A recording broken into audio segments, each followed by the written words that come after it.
Hello, welcome back. Welcome to the second tutorial. I believe you've watched the first tutorial, thought it was brilliant, and here you are.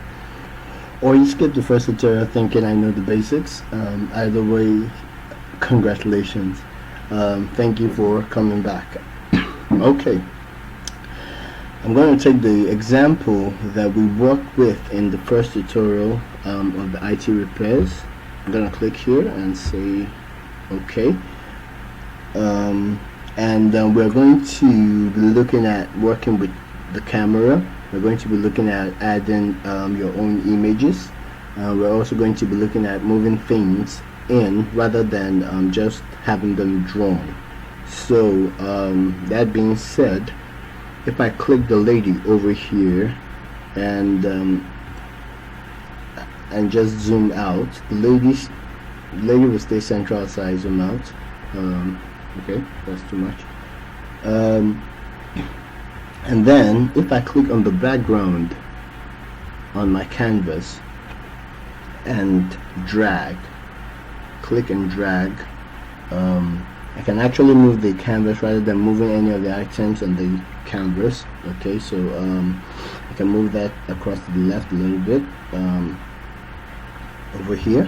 Okay, and I'm going to create a new scene from over this section of the canvas over to the right here, and I'm going to have a scene which has my logo and my contact details.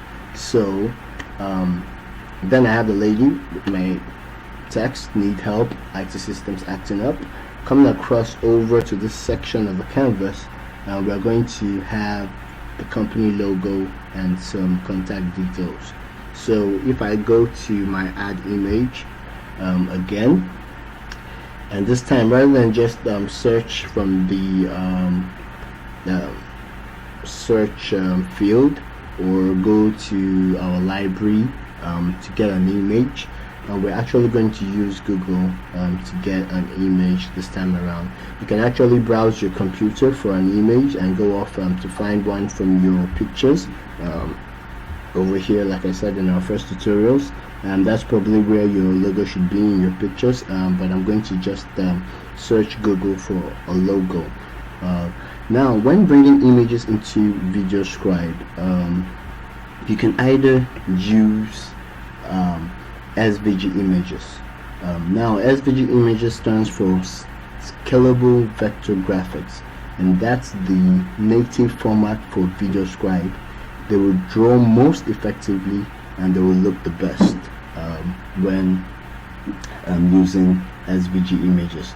But you can also bring in JPEGs, you can and PNG images, which VideoScribe will try to trace.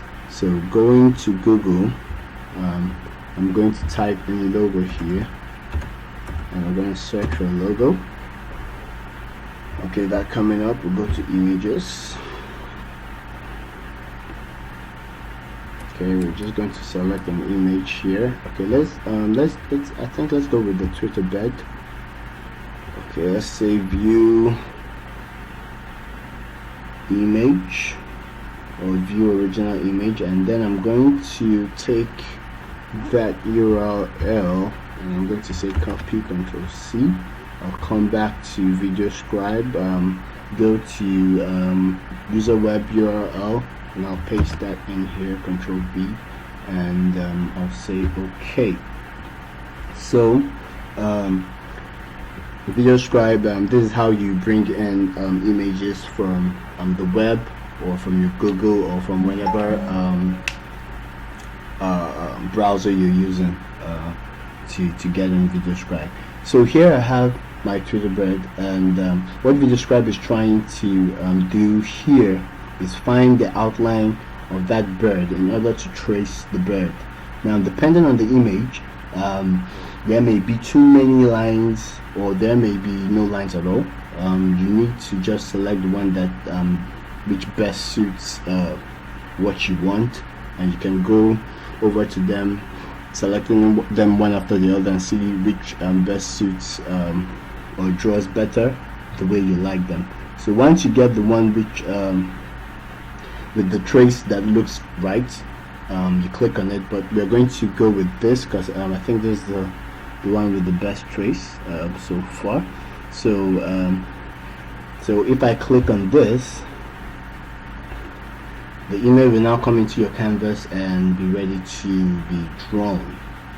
So just like the first tutorial, I'm going to reduce the time right down on that. But first of all, let's also adjust this. Okay, so we bring that down a little, we resize that, we take that to the right.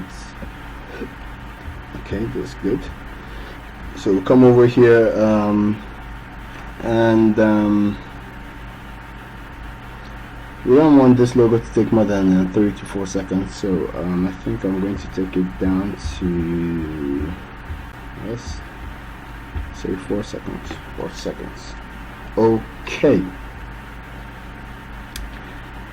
And then rather than just play from the start, I can click on the element menu or properties box over here and just play from here.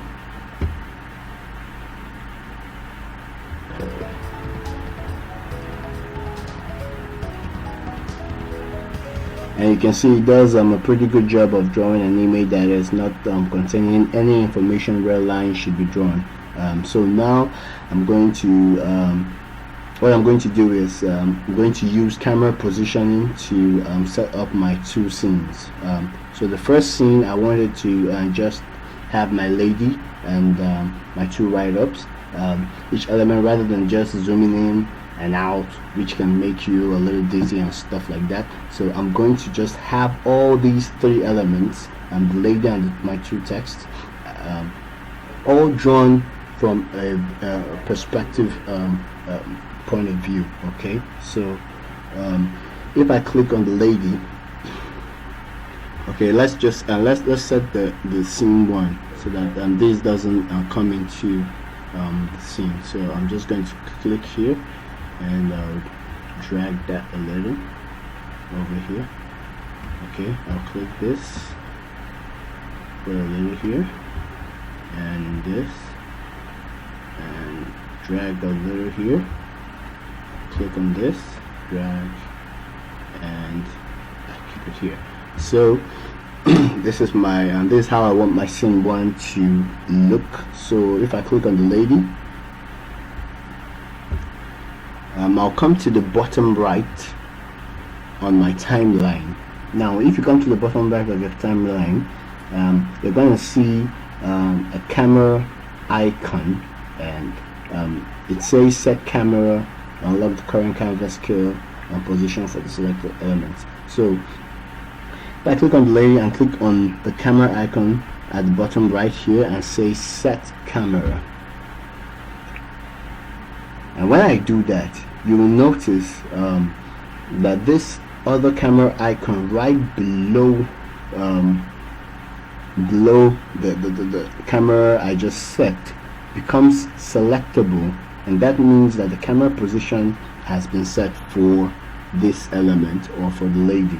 Okay, you can actually clear camera position for this lady by clicking on the second camera icon. Now there's no camera set for this element, so but we're going to set it here for the lady.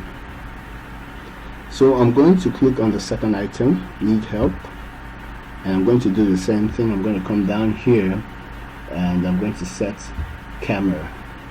Okay, do that for our third text, IT systems acting up. I'm going to come down here and I'm going to set camera, say okay. So that means that all three of these elements have the same camera position, and the camera position is just literally the scale and the position of the canvas. So if I hadn't set the camera position on need help, it would have zoomed right into need help and drawn need help, then zoomed right out or zoomed back out to the next text, which is IT systems acting up, and get that drawn. And you won't have been able to see the lady and all of the text. So if I click on play now, you can see that the lady draws in the position we just set. Okay, so I'm just going to click on play.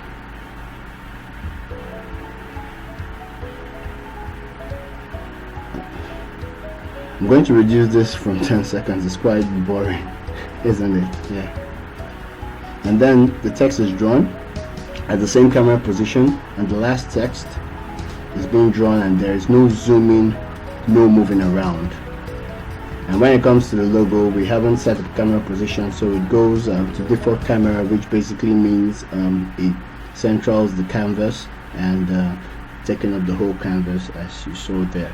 So let's set up our next scene.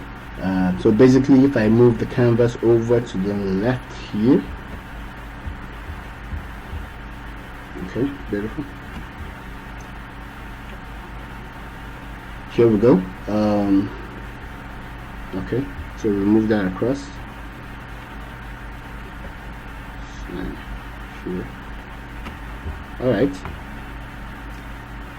And I want our next scene to look like this, so I'm going to click on the bird and I'm going to say set camera, and that is the pose. Okay, click here, I come to my camera icon and I say set camera, and that becomes the camera position for my bird. So if I go from IT systems and click play, okay, IT systems over here, and if I click play, we now get it drawn from this position, and the camera now moves to our new position and draws the bird in that position there. Great. So I'll just need to add our contact details to the scribe, and then the scribe is done. Okay, so if I click on the bird over here and double click on the properties box, it takes me to the current position, or the current camera position for that element. So if you want to go to the current camera position, you just click on the properties box, I click on the item, you double click on the properties box, and it will take you to the current camera position. Now I can click on add text, and I'm going to put here, okay, add text.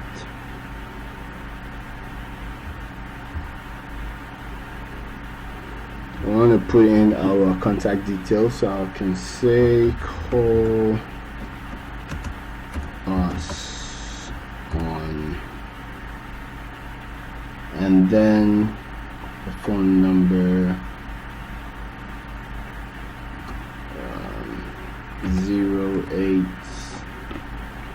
080345456767 8901. Don't actually call that number. On a serious note, like very seriously, don't call that number. So if I say okay, there we go. Make that text bigger. Can bring it over here.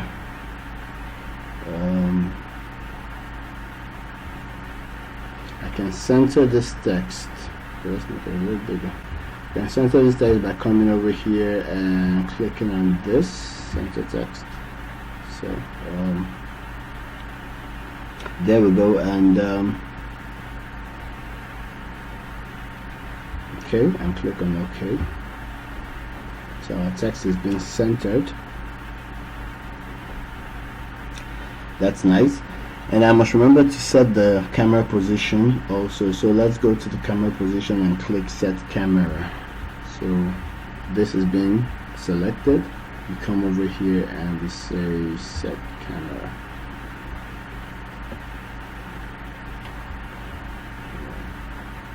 Set camera. There we go. And this block font, okay, now this block font over here isn't particularly great. You can bring in your own fonts. I guess we will look at that in our future tutorial. something to look forward to there. But this is the basic font that comes with the system. Okay, if you come over here, you just check it out. This is like the basic font that comes with the system, that comes with Video Scribe. You can check out a few I added for myself. We'll be looking into that in our future tutorial, how you can add in fonts to Video Scribe. But because of this tutorial, we'll just stick with the basic font and we'll say okay over here. Now I've already set the camera position, which is the current camera but actually okay, so that will be our company logo, and okay, we'll come back and say okay here. Sorry, this will be our company logo, and colors on there, and that's the final scene. We'll leave it. Okay, so if I go back to the lady, let's go back to the lady. Let's reduce the timing on that to 5 seconds. 5 seconds. And if I click play, we get the lady being drawn. Okay, let's click play and see. Okay, we got the lady being drawn. That's a speed drawing there. I need help. As the system is acting up. Beautiful. And then it zooms out across, and our logo is being drawn, and then the text is drawn, colors on, then our number. Marvelous. Nice little video. I hope you agree. Okay, so rather than draw this image, what we're going to do, like rather than draw this image, our logo, what we're going to do is to get a hand to move it onto the screen. Okay, often with images that are not vector graphics, like I said earlier, like logos, images, photos, that sort of thing, it could be a much better effect to have it moved on rather than getting it drawn.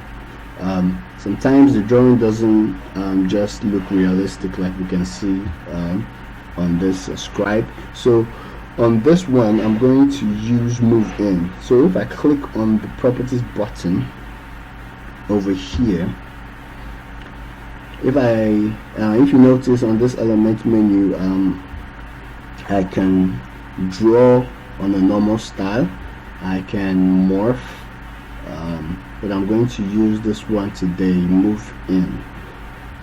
Now when I click on move in, I get to choose where I want to move in from over here. Okay, it either comes in from the bottom right, top left, wherever you want. Actually, you can actually move it in from that position, really. So let's move this in from the middle left, and I'm going to say okay to that, and it will take 4 seconds.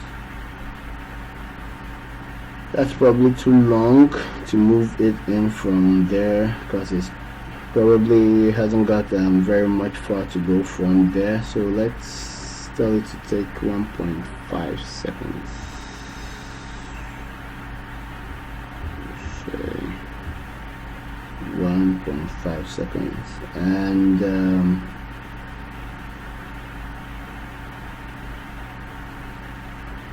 okay, let's play from here and see what that looks like.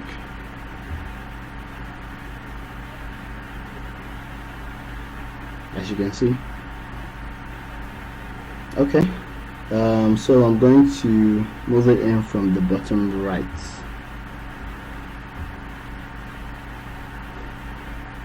Give it a bit further to go. It might look a bit more interesting. Let's play from properties box over here and see. Alright, beautiful. Great. So that's working with the camera position, bringing in your own images, and hopefully that was useful. So I'll say okay here. Okay. And if you stick around for our third tutorial, where we go, we are going to go into details, more details, and we will look at morphing, we will look at customizing hands, and we will look at some of the advanced options, and maybe even bringing in fonts, something to look forward to there. Thank you so much for your time, and remember, you can sign up for the free trial and try all this for 7 days if you've not done so, with the link that is provided in this video. So thank you so much.